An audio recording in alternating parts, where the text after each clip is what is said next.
Hello.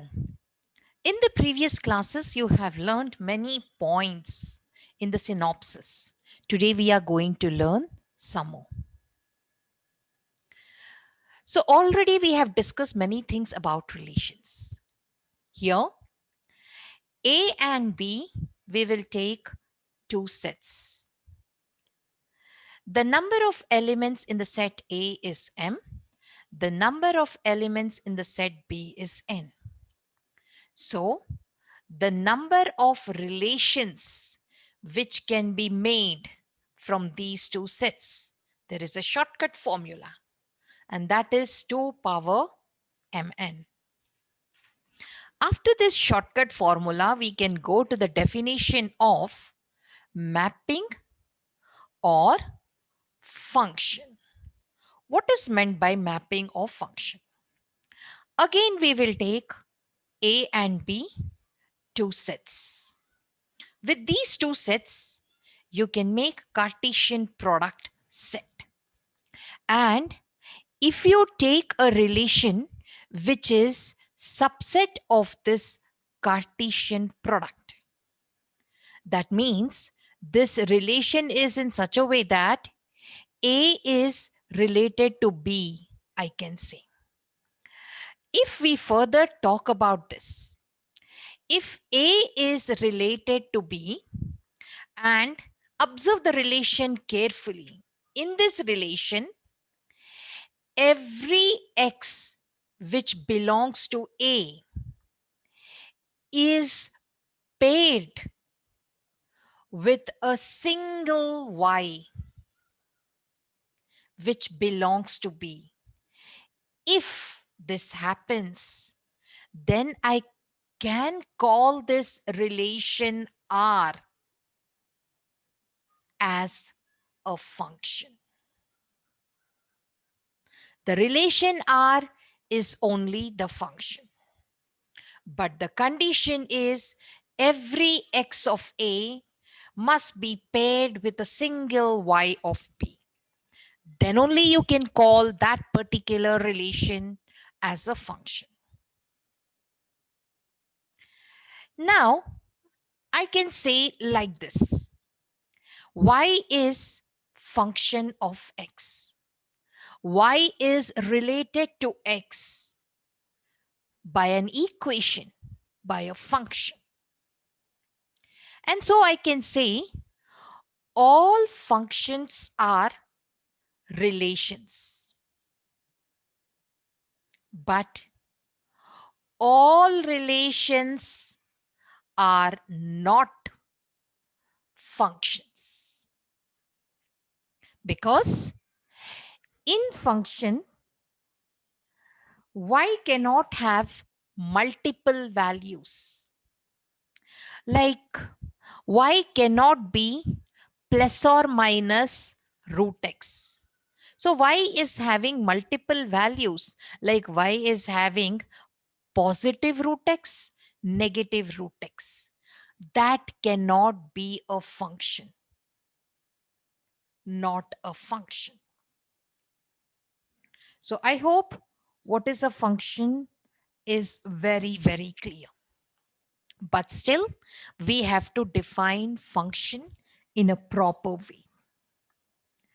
So I will say what is a function in the form of a set. If you take function f, it will have x comma y, such that x belongs to the set A and y belongs to the set B. And you can write y is equal to f of x. Y and x are related by an equation. But remember, very, very important thing, every x which belongs to A has a single y which belongs to B.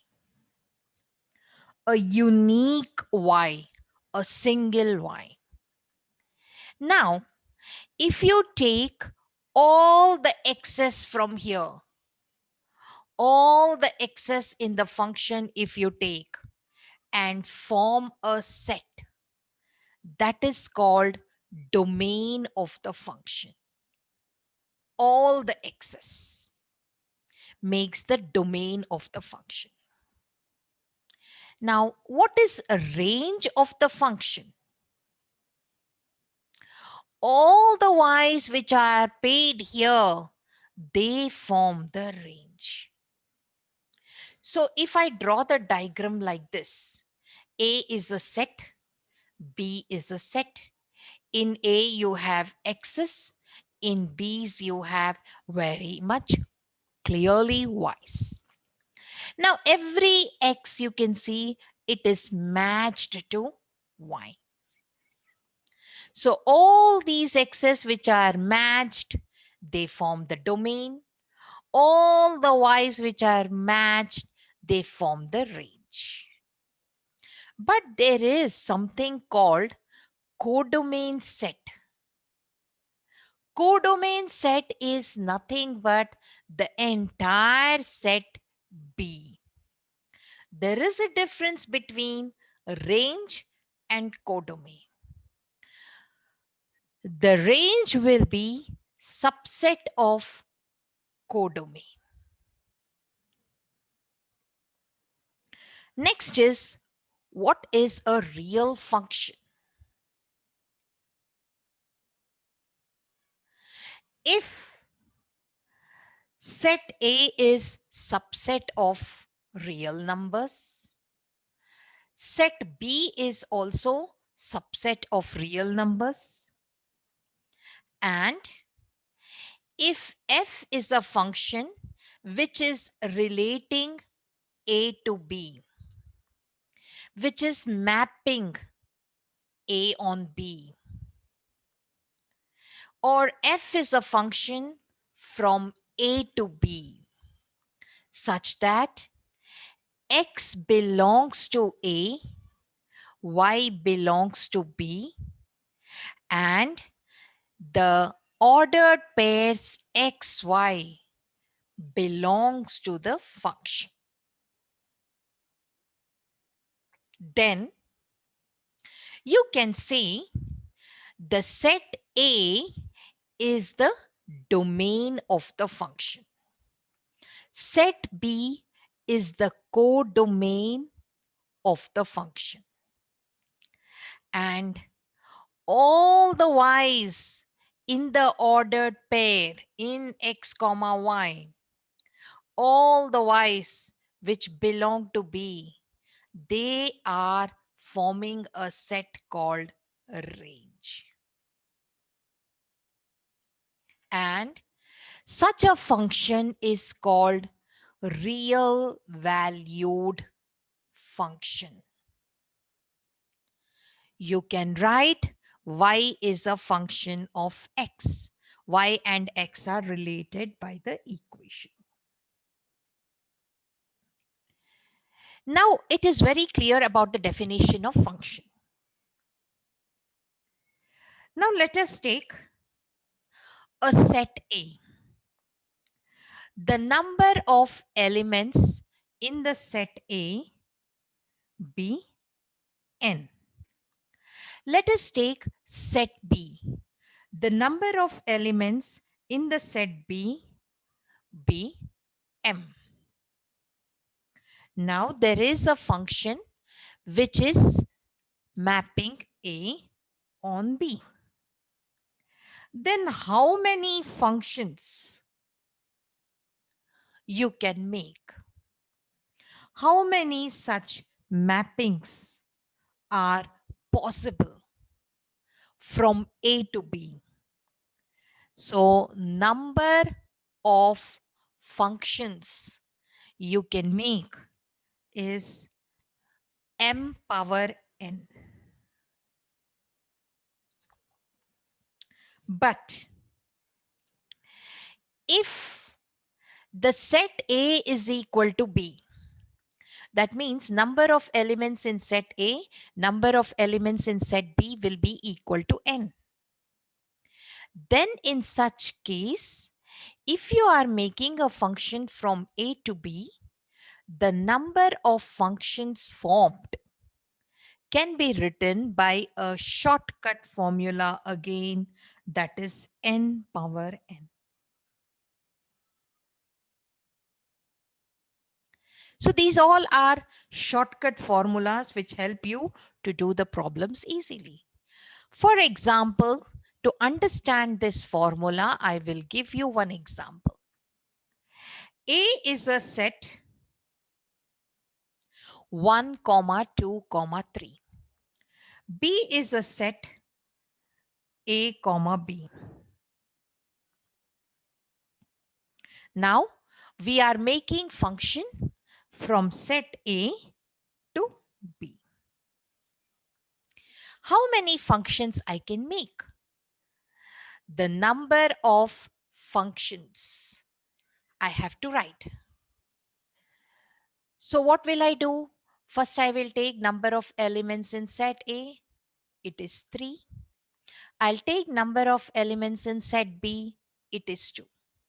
So the number of functions formed will be 2 power 3 or 2 cube, that is 8. Similarly, one more example I will give you. Suppose I will take B set, that is A comma B. Number of elements in the set B is 2. I will take the set A, that is 1, 2, 3. Number of elements in the set A is 3. I will make a function mapping B onto A. Then how many functions are formed? The number of functions formed, I can write 3 square. That is 9. One more example I will give you. If I take the set A, 1, 2, 3, and set B, A, B, C. So number of elements in the set A is 3. Number of elements in the set B is also 3. So how many functions I can form here? The number of functions formed are 3 cube, that is 27. So I hope these examples will help you a lot in understanding about the shortcut formulas I told you. Now we will see how to write domain and range of a function. The function is mapping A to B. X you take from A, Y you take from B. Then how to write domain of the function? Domain of the function will be all the X which belong to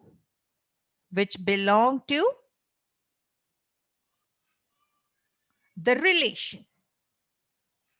All the X which belongs to A, such that you are making the function y equal to f of x come under domain of the function. Whereas, what is the range of the function? The y's should belong to B. But remember, y must be mapped to x. X comma y must be in the function. That is called the range of the function. Now, what is codomain of the function? The set B itself is the codomain. You must know what is the difference between domain, what is the range, and what is codomain. Now we will see some type of functions. The first one is into function. Suppose f is a function which maps x to y. And suppose range of the function is subset of y. If this happens, then you can say that the function f is into function. Now, if there is into function, there has to be onto function also. What is onto function? F is the function mapping x to y. But in this, if the range of the function is exactly same as y, if this happens, then I can call the function f is onto function. Similarly, we have 1 function. What is 1 function? F is the mapping from x to y. In x, I have x1, x2. And in y, I have f of x1, f of x2. Or simply y1, y2. If f of x1 equal to f of x2 leads to x1 equal to x2, or if x1 is not equal to x2 leads to f of x1 not equal to f of x2. In both the cases, we can say f is called 1 function. Now, the next is bijective function. What is bijective function? If f is both 1 function and onto function, if this happens, then you can say f is a bijective function. Next, we will be learning the next point in the synopsis, and that is x and y are two sets. Number of elements in set x is n. Number of elements in set y is n. Then, how many bijective functions are formed? How can you say that? Using a shortcut formula, and that is n factorial. Okay, we have discussed about functions. Now we will discuss about inverse of a function. Suppose f is a function from x to y. X belongs to set x, y belongs to set y, such that y equal to f of x. This is the function. Then if I want to write inverse of this function, I have to write f inverse will be mapping y to x. Y belongs to y, x belongs to x, and here I have to write x is f inverse of y. So I have to write x is f inverse of y. So if y equal to f of x, x will be f inverse of y. This is how function and inverse function are related. But you have to be clear. The domain of the function will be the range of inverse function. Domain of the function will be a range of the inverse function. And range of the function will be domain of the inverse function. One more thing, if f is a bijective function, then f inverse also will be bijective function. These small points will help you later. If you want to draw the graph of a function, what will you do? You know, f is mapping from x to y. For every x in the set x, there is a single y in the set y. And y is related by the function y is equal to f of x. Y is the function of x.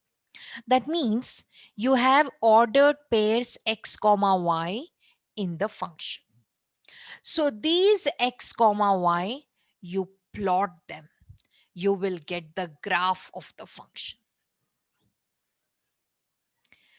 Again, we will discuss some more types of functions in a different aspect. The first one is constant function. How can I say constant function as? Suppose f is the mapping from x to y. And f of x is defined as c. C is some constant, some number. Then for all x from the set A, or from all x, you're taking all the x from the set x, but y will be always c, which belongs to the set y. Such a function is called constant function. The next is identity function. What is an identity function? F has to be a function mapping from x to x. That means for every x in the set x, there is a unique x in the set x, such that f of x will be equal to x. That means the ordered pairs x comma x belongs to the function. Such a function is called identity function. The next is arising of equality of functions. How can you say two functions are equal? Suppose we have a function f mapping x to y and function g mapping x to y. I can say the function f is equal to g if domain of f must be equal to domain of g. Not only that, range of f must be equal to range of g. That means f of x must be equal to g of x. If these conditions are satisfied, I can say f function is equal to g function. Then next, as I said, we are discussing about different types of functions. We have polynomial functions. What are polynomial functions? If a function is expressed as a polynomial, a naught plus a1x plus a2x square plus a3x cube, so on, an x power n, then this is polynomial function of degree n. But remember, an should not be equal to 0. The number an should not be equal to 0. The next is power function. What is power function? If a function is written as x power n, there is base x and there is power n. Power n is a constant, a number. Such a function is called power function. You can say f is power function.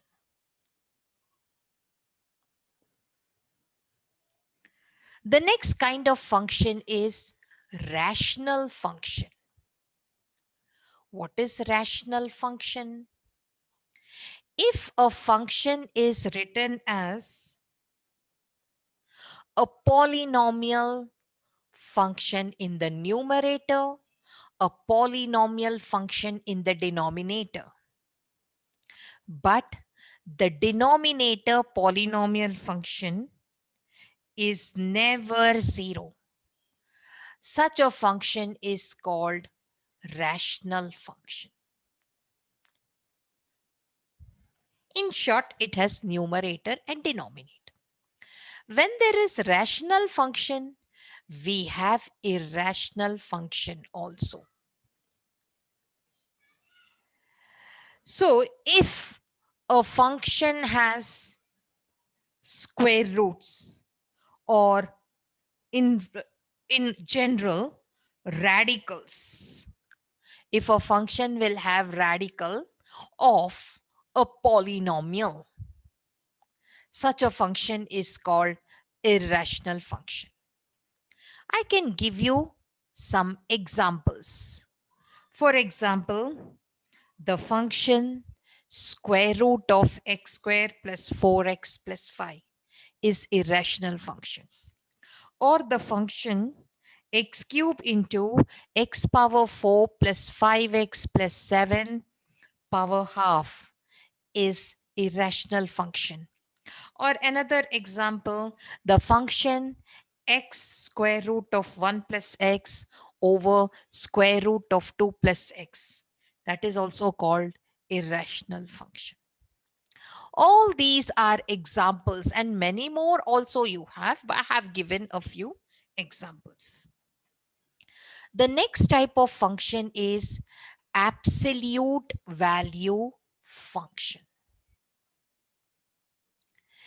If a function is absolute value of x, such a function is called absolute value function. But actually, this is a piecewise function, because if you want to remove the absolute value for x, it can be written as positive x, it can be written as negative x, it can be written as 0.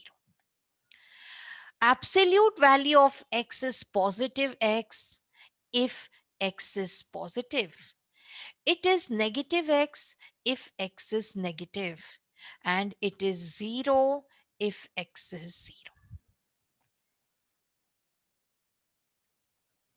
Now, when I talk about absolute value of x, there are some properties for absolute value of x. The first one is absolute value of x when you square, it will be same as absolute value of negative x, which is squared, and both will be same as x squared. The second property is absolute value of xy can be written as absolute value of x into absolute value of y. The third is absolute value of x over y can be written as absolute value of x by absolute value of y. But remember, y should not be equal to 0. The fourth property is absolute value of x plus y is less than or equal to absolute value of x plus absolute value of y. And the fifth property is absolute value of x minus y is less than or equal to absolute value of x plus absolute value of y. The sixth property is absolute value of x minus y is greater than or equal to absolute value of x minus absolute value of y. And the seventh property is absolute value of x plus y is greater than or equal to absolute value of x minus absolute value of y.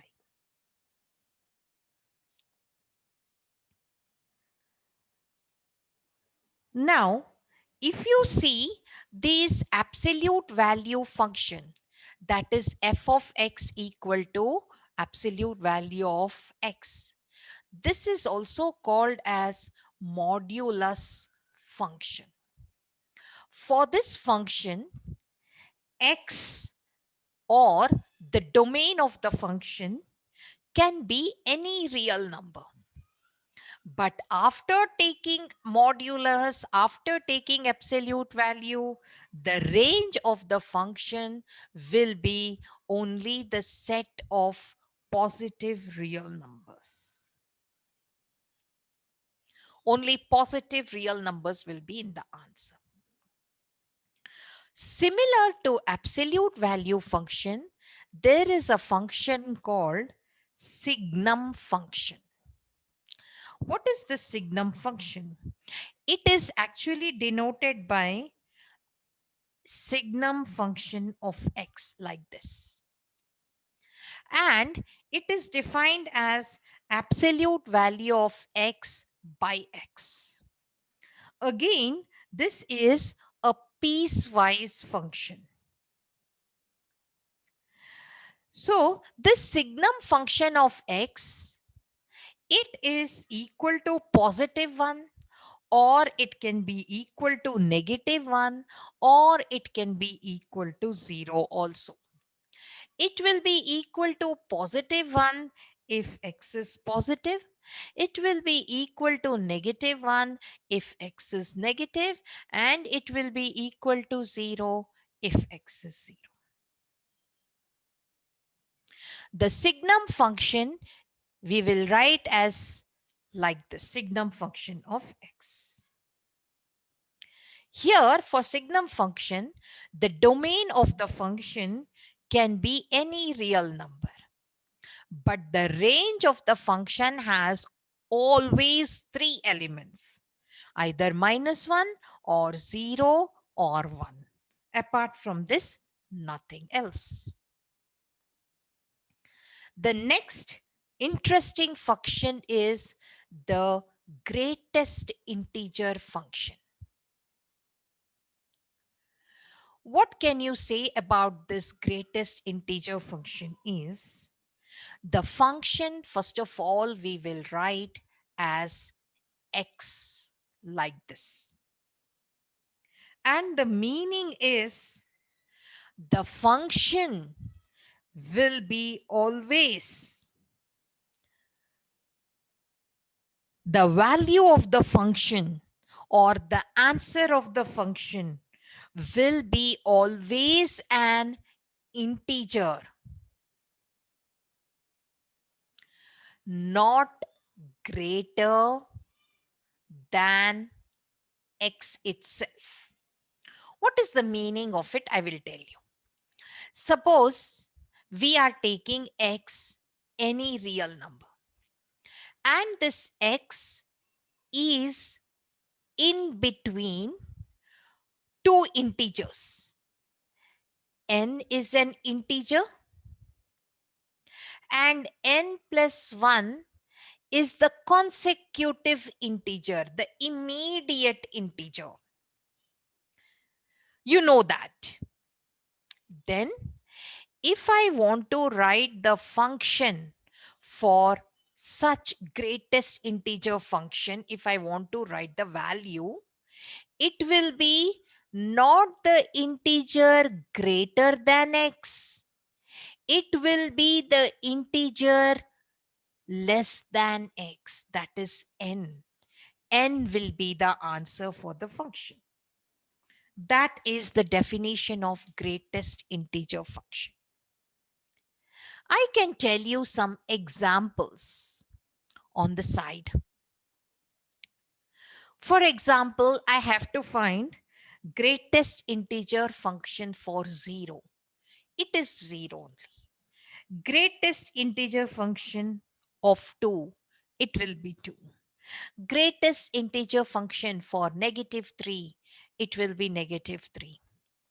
But if I find the greatest integer function of 3 by 2, because 3 by 2 is a number which is in between 1 and 2. I cannot select 2. I will select 1 as the answer for such greatest integer function. Similarly, if I'm taking different examples, suppose if I take greatest integer function for -1 by 2, because -1 by 2 is between two integers, -2 and -1. I cannot take the greater one. I have to take the lesser one. I will take -2. But this is not right.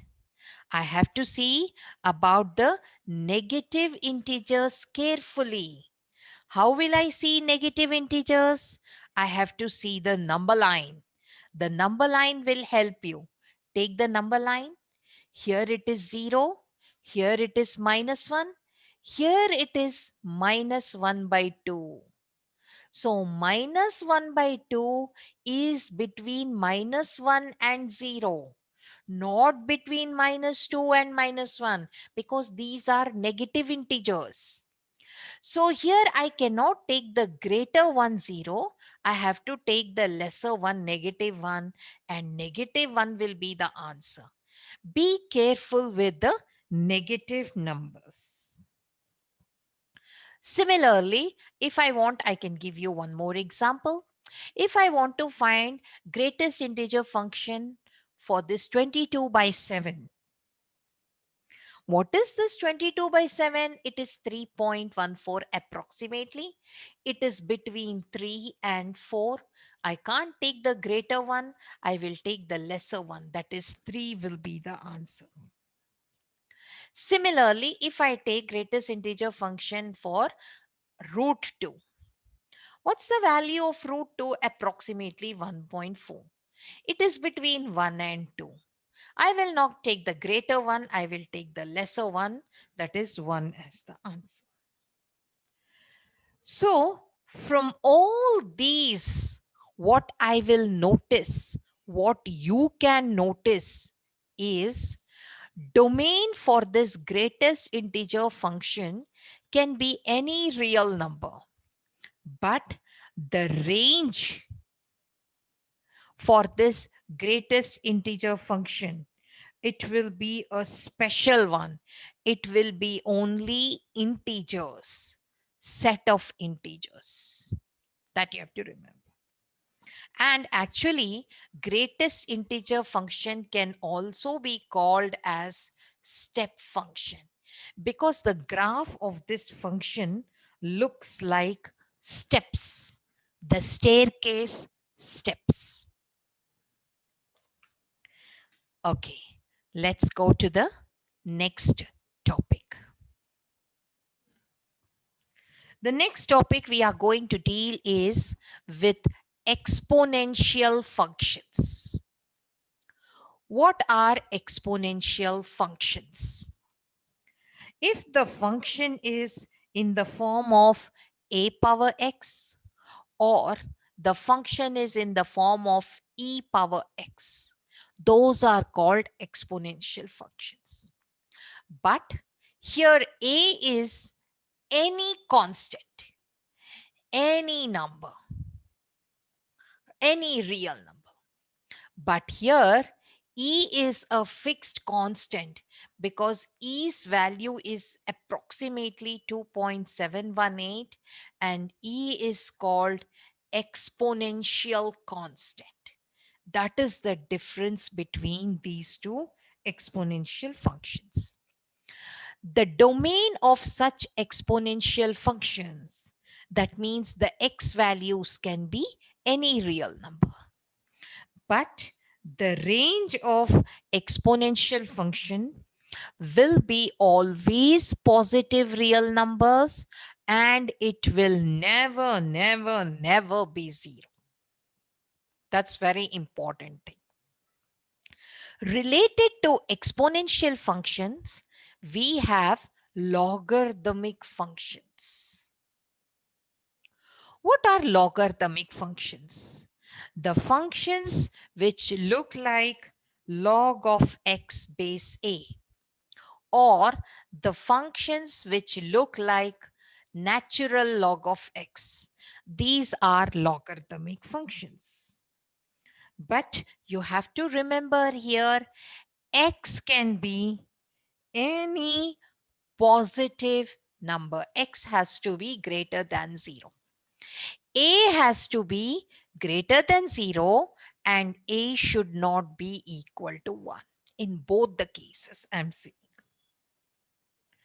So, for logarithmic functions, the domain will be all positive real numbers but never take 0. And the range of such a function will be any real number. You need not worry. So, because we are talking about logarithmic functions and exponential functions, you must know some properties of logarithmic functions. That is, log of 1 base a will be 0. Log of a base a is 1. Log a plus log b is log ab. Log a minus log b is log a by b. M log a is log a power m. If log a base x is n, then a will be equal to x power n. And a power log x base a is x. Log of a power x base a is also x. These are important properties of logarithms. Then we will come to even functions and odd functions. What are even functions? If f of x is same as f of minus x, then f is even function. Here f will be symmetric about y-axis. That means if x comma y is in the function, then minus x comma y also is in the function. That is even function.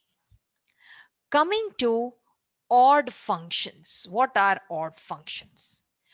If f of x is minus of f of minus x, then we can say f is odd function. The function odd function f will be symmetric about origin. The meaning of this is, if x comma y belongs to the function, then minus x minus y also should be there in the function. But there are some functions which are neither even nor odd. Neither even nor odd functions. Suppose if f of x is not equal to plus or minus f of negative x minus x, then you can say f is neither even function nor odd function. Then we have to discuss some more things about these cases, especially when you are taking f of x as a power x. This function, I will put a number to this. This function will increase if a is positive, but the same function will start decreasing if a is in between 0 and 1. Similarly, if you talk about logarithmic function log of x base a, this function also will increase and decrease. The function will increase if a is greater than 1, and this function will decrease if a is in between 0 and 1. Not only that, there are some more properties like whether you take two even functions or odd functions. That means we are taking even function and another even function. We are multiplying. Then the result will be, we will get even function only.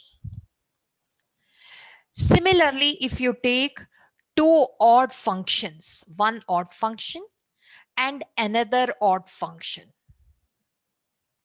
and if you multiply them, find the product, the result will be even function. The function which you get will be even function. But if you take even function and odd function, one even function, one odd function, and multiply, the result will be odd function. Or if you take one odd function and multiply to another function which is even, then also you will get odd function. The next property is every function can be written as the sum of two functions. What are those two functions? One will be even function and the other will be odd function. So what is even function? Even function will be 1 by 2 half of f of x plus f of minus x. And odd function is half of f of x minus f of minus x. So every function can be written as sum of an even function and odd function. This even function, you can write something f of x, and this odd function, in short, you can write g of x. In short. Then the very important topic we have to discuss is periodic functions. What are periodic functions? Suppose y is equal to f of x. I can say this function is periodic if there is a constant a which is greater than 0, and if you take f of x plus a or f of x minus a, if you get f of x again for all the x belonging to the set x, such a function is periodic function. And a is called period of the function f of x. For example, if you take some functions, the common or well-known functions, we can write the period of such functions. For sin x, the period is 2 pi. For cos x also, the period is 2 pi. For secant x, the period is 2 pi. For cosecant x, the period is 2 pi. Whereas for tan x, the period is pi. For cot x, the period is pi. These are some periodic functions which I am listing. Now we can discuss about some monotonic functions. Monotonic functions means they behave in a same way. Like either they will be increasing or decreasing. Suppose f is the function from x to y. In the set x, you have x1, x2, and in the set y, you have f of x1, f of x2. Then they behave in a different way. I'll list out all the ways. For x1 less than x2, if f of x1 is less than or equal to f of x2, then I can say f is monotonically increasing function.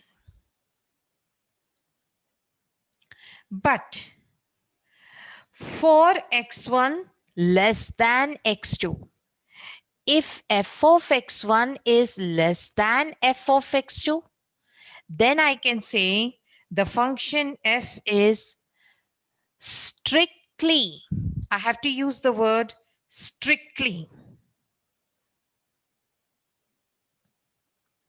monotonic increasing function. Similarly, for x1 less than x2,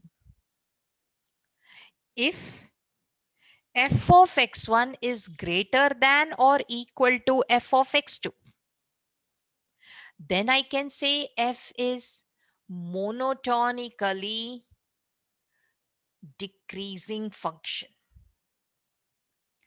But similar to this, for x1 less than x2, if f of x1 is greater than f of x2, then I can say f is strictly monotonic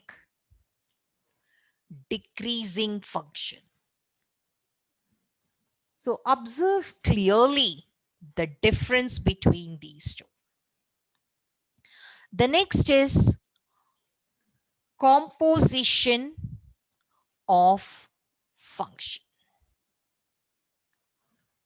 For this, we need a function f mapping from x to y such that y is equal to f of x.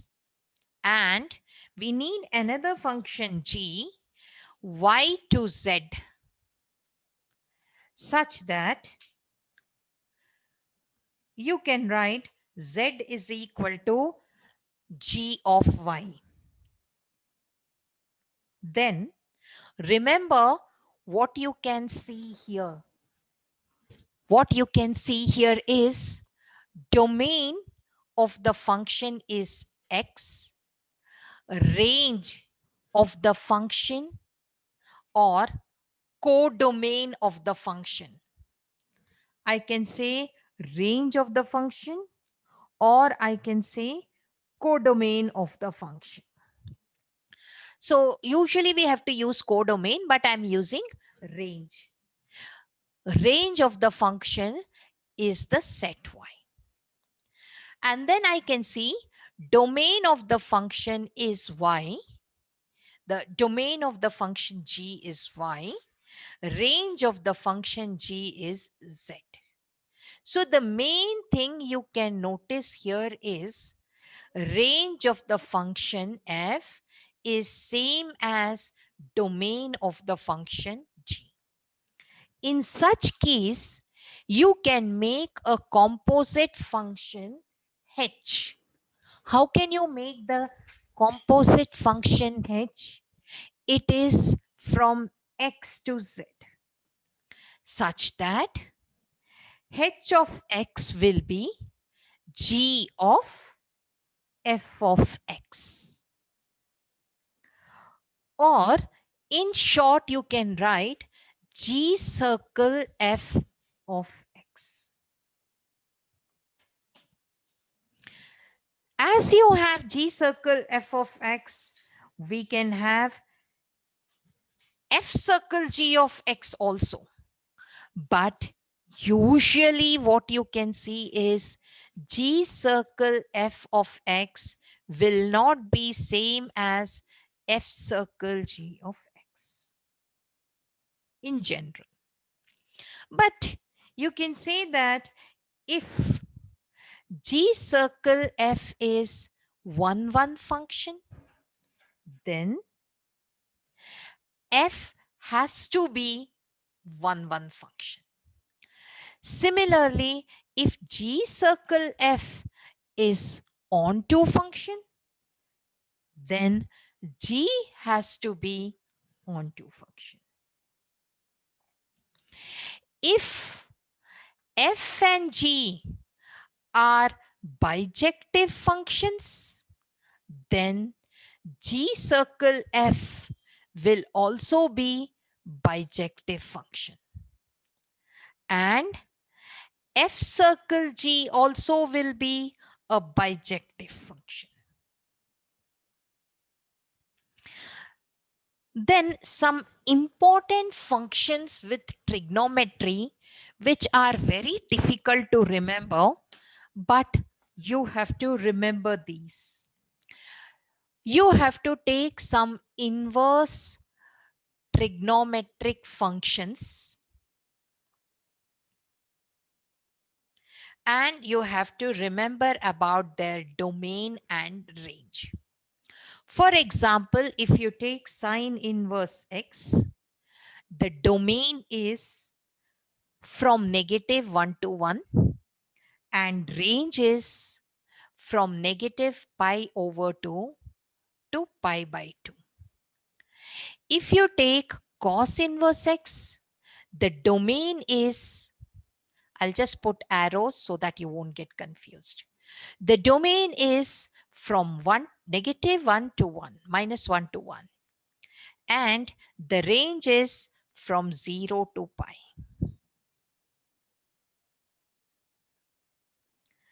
For tan inverse x, when you talk about domain, it is the set of real numbers. And when you talk about range of tan inverse x, it is between -π/2 to π/2. The fourth one is cot inverse x. The domain of cot inverse x is the set of real numbers. And the range, don't get confused with this r and this r. So that I will write domain of the function, range of the function, domain of the function, range of the function, domain of the function, range of the function. So range of the function for cot inverse x will be from between 0 and pi. The fifth one is secant inverse x. For secant inverse x, the domain of the function is all real numbers, but you will not take between -1 and 1. And the range of the function will be from 0 to pi, but you will not take pi by 2. Lastly, cosecant inverse x. The domain of the function for cosecant inverse x is all real numbers, but you will not take between -1 and 1. The range of the function is from minus pi by 2 to pi by 2, but you will not take 0. So these are the important points of synopsis from this whole chapter, sets, relations and functions. In our next class, we will discuss about some shortcut methods which will be helpful for you. See you again.